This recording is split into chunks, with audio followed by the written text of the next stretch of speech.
ভেসে গেল পুরো আসাম। লোয়ার আসাম তো পুরো পাহাড়ের নিচে ভ্যালি, এটা পুরো ভেসে যায়, এখনও হয়, আপনারা জানেন, পুরো ভেসে গেছে।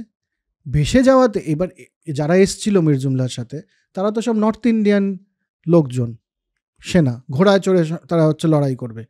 তারা তো জানে না কি করে লড়াই করতে হয় এই বর্ষার মধ্যে। তাদের সমস্ত আউটপোস্টগুলো এক একটা আলাদা আলাদা দ্বীপের মতন হয়ে গেছে, কমিউনিকেটই করে উঠতে পারছে না।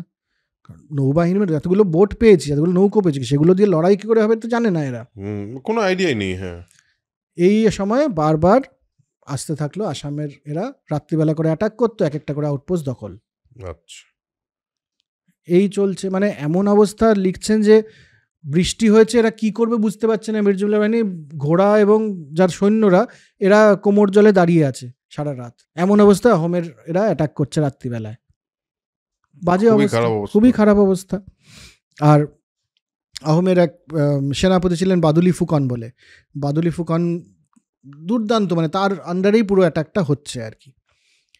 এই মতো অবস্থায় আবার এদের মধ্যে দেখা দিল এক ধরনের মহামারী, একটা অদ্ভুত অজানা জ্বর, মানে মুঘলদের মধ্যে বৃষ্টি টিষ্টি বর্ষাকালে যেরকম হয়, অচেনা জ্বর কোনো একটা, তো ডেঙ্গু হতে পারে, হতেই পারে, কিন্তু তখন ওরা অজানা জ্বরই বলতো, স্বাভাবিক। হ্যাঁ,